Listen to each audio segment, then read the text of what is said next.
8 sugar point দেখে আমি সত্যিই ভয় পেয়ে গেছি। ভাবছিলাম আমার হয়তো ডায়াবেটিস হয়েছে। কিন্তু সবথেকে বেশি চিন্তার হচ্ছে প্রেগন্যান্সি টাইমে ডায়াবেটিসের কারণে কিন্তু মা এবং বাচ্চার দুজনের জীবনে অনেক বেশি ঝুঁকিতে থাকে। এজন্য প্রথম রোজায় গেছিলাম বগুড়া সাতমাথায় একটা অ্যানোমালি স্ক্যানের জন্য, যে সবকিছু আদৌ ঠিকঠাক আছে কিনা। আসসালামু আলাইকুম, কেমন আছেন আপনারা? তো এই বিষয়ে আজকে আমি একটু ডিটেলসে কথা বলবো। ভিডিওটির সাথেই থাকবেন, হয়তো আপনি বা আপনার আশেপাশে কারোর খুব বেশি দরকার হতে পারে। প্রথমে তো একটু টেনশনেই ছিলাম, পরে জানতে পারলাম এটা হচ্ছে প্রি ডায়াবেটিস, মানে ডায়াবেটিস হওয়ার আগের স্টেজ। শরীর আগে থেকেই আমাদেরকে সতর্ক করে দেয়, কিন্তু আমরা আসলে বুঝতে পারি না। এখন প্রশ্ন হচ্ছে এই প্রি ডায়াবেটিস মানে কি? রক্তে সুগারের মাত্রা স্বাভাবিকের থেকে একটু বেশি, কিন্তু পুরোটা ডায়াবেটিস না। আমি যখন রিপোর্টগুলো হাতে পেলাম তখন আমার একটু বেশি টেনশন হচ্ছিল, বিশেষ করে বেবির জন্য।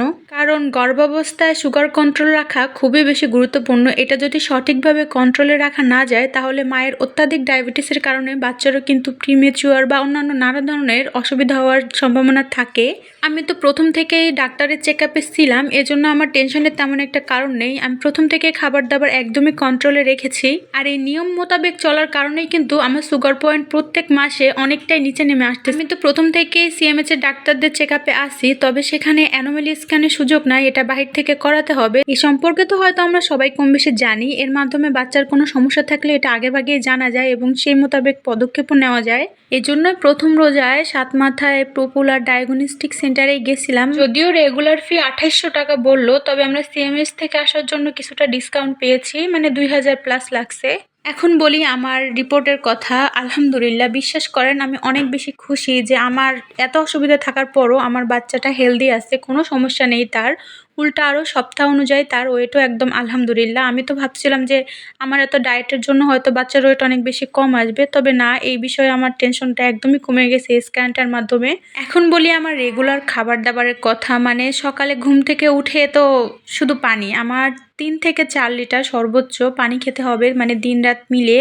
প্লাস 3 বেলার ভিতরে 2 বেলায় 2 পিস রুটি আর সবজি, আলু খাওয়া তো একদমই মানা। আর দুপুরে একদম পরিমাণ মতো 1 কাপ ভাত, এর বেশি একদমই না। সাথে হচ্ছে মুরগির মাংস বা মাছ, ডাল, সবজি, এটা তো লাগবেই, মাস্ট। ডাল মানে প্রতিদিনই ডাল খেতে হবে, সেটা সকালে হোক বা রাতে বা দুপুরে, মিস করা যাবে না। তারপর হচ্ছে সকল প্রকার চিনি জাতীয় খাবার, তারপর ভাজাভুজির যে আইটেম, এগুলো খাওয়া যাবে না। ফলের ভিতরে হচ্ছে আপেল আর পেয়ারা।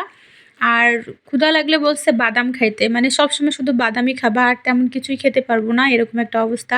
মানে ক্ষুধা লাগলেও খেতে পারবো না, এটাই হচ্ছে আমার নিজের সাথে নিজে একটা যুদ্ধ। সব থেকে বেশি কষ্টের একটা সময়। শারীরিক অবস্থা হচ্ছে এই তো, এত কিছুর মধ্যে মানসিক শক্তিটা ধরে রাখাই কিন্তু অনেক বেশি কষ্ট।